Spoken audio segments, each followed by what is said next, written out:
चलिए फटाफट बैठिए, सामने से ज़रा क्लियर कीजिए। ओके, हाँ जी, बारिश तो बहुत हुई है आज, इनफैक्ट वाटर लॉगिंग बहुत ज़्यादा है ना।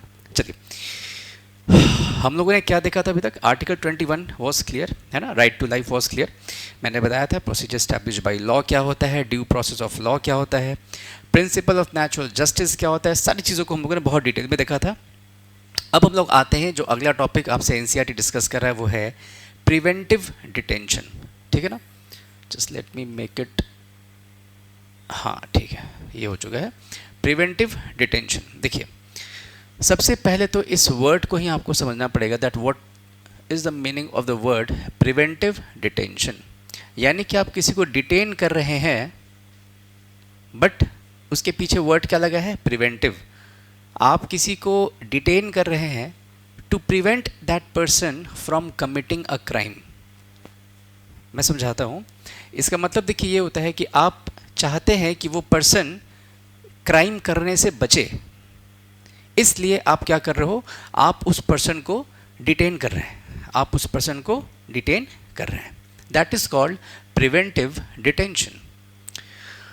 अब एनसीईआरटी देखिए आपसे यहाँ पे लिखता है कि ऑर्डिनरीली यानी आम तौर पे जब एक पर्सन कुछ ऑफेंस करता है, यानी जब कुछ गलती करता है, कुछ ऑफेंस उसके थ्रू हो जाता है, तब आप उसको अरेस्ट करते हैं। यानी कि लिखा हुआ है a person would be arrested after he or she has reportedly committed some offence. लेकिन प्रिवेंटिव डिटेंशन में क्या होता है कि ऐसा लगता है कि वो इंगेज होने वाला है किसी अनलॉफुल एक्टिविटी में, यानी कि वो इंसान, शायद ऐसा डाउट हो रहा है गवर्नमेंट को, सरकार को ऐसा डाउट हो रहा है कि ये जो इंसान है, पर्टिकुलर इंसान है, शायद वो किसी अनलॉफुल एक्टिविटी में इंगेज होने वाला है, तो उस केस में उसको प्रिवेंटिव डिटेंशन के अंतर्गत डिटेन कर लिया जाता है। अब देखिए दोनों में फ़र्क क्या है। ऑर्डिनरी सिचुएशंस में क्या है कि पहले आप ऑफेंस करते हैं, है ना, यानी कि पहले आप अनलॉफुल एक्टिविटी करते हैं, उसके बाद आपको अरेस्ट किया जाता है। लेकिन प्रिवेंटिव डिटेंशन के अंतर्गत अभी आपने कुछ क्राइम किया नहीं है, अनलॉफुल एक्टिविटी अभी आपसे हुआ नहीं है, लेकिन चांसेस है कि शायद आपसे हो जाए, तो उसको रोकने के लिए यहाँ पे आपको डिटेन किया जाता है, which is called preventive detention. Simple सी बात है। लेकिन यहाँ देखिए, ये तो चलिए एक हो गया प्रिवेंटिव डिटेंशन।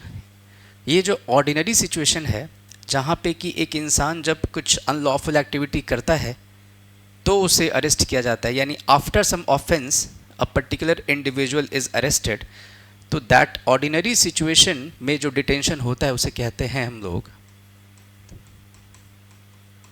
Punitive detention. याद रखिएगा इसको।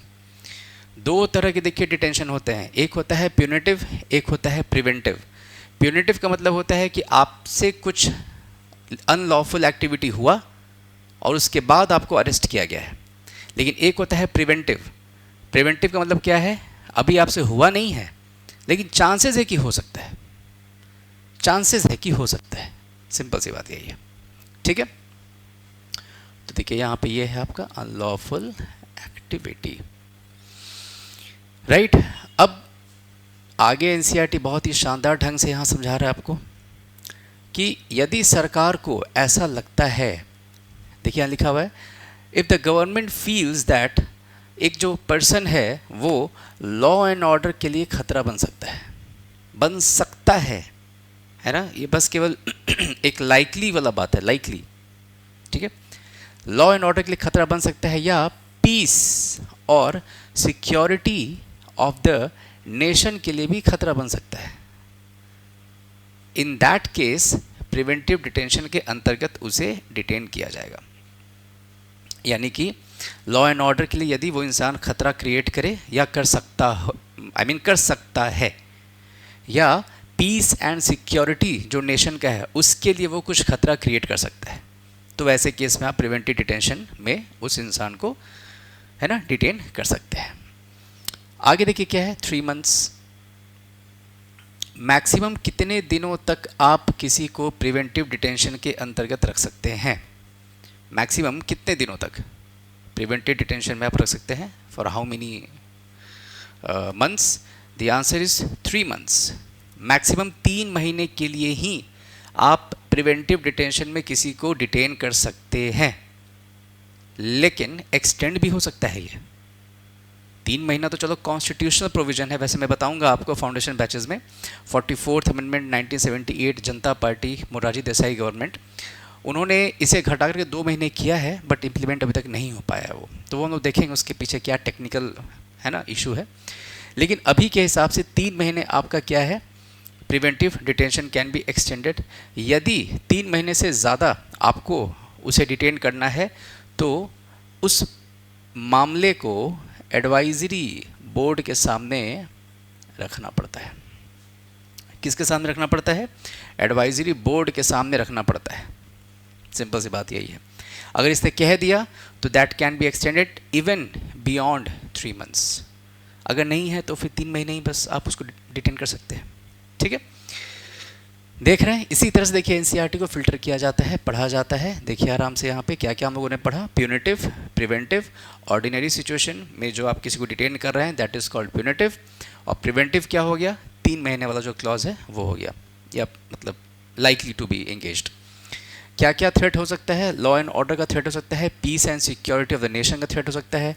3 महीना मैक्सिमम आप किसी को प्रिवेंटिव डिटेंशन में डिटेन कर सकते हैं, और एडवाइजरी बोर्ड के पास आपको उस केस को ले जाना होगा यदि आप 3 महीने से ज़्यादा उसे डिटेन करना चाहते हैं। ठीक है, अब यहाँ पे देखिए ये वाली जो बात है, on the face of it यहाँ पे कहा जा रहा है कि प्रिवेंटिव डिटेंशन चलिए ठीक है, सरकार के पास एक इफ़ेक्टिव टूल है, एक इफ़ेक्टिव टूल है सरकार के पास कि गवर्नमेंट जो है वो सोचती है कि प्रिवेंटिव डिटेंशन का यूज़ करके हम लोग एंटी सोशल एलिमेंट्स को कंट्रोल में रखेंगे। जो भी आपके एंटी सोशल एलिमेंट्स हैं उसको हम लोग कंट्रोल में रखेंगे बाय यूजिंग प्रिवेंटिव डिटेंशन। लेकिन आप देखिए लाइकली टू बी इंगेज्ड, मतलब सरकार को ऐसा लगता है कि यदि वो थ्रेट हो सकता है लॉ एंड ऑर्डर के लिए, है ना, या पीस के लिए, या सिक्योरिटी ऑफ द नेशन के लिए, तो उसे प्रिवेंटिव डिटेंशन के अंतर्गत अंदर कर दिया जाएगा। अब सरकार को ये लगता है, तो सरकार को कितना सही लगता है कितना गलत लगता है इस बारे में हमेशा से एक टेंशन बना रहता है। तो प्रिवेंटिव डिटेंशन जो है वो राइट टू लाइफ, या ऐसा कह सकते हैं पर्सनल लिबर्टी जो है,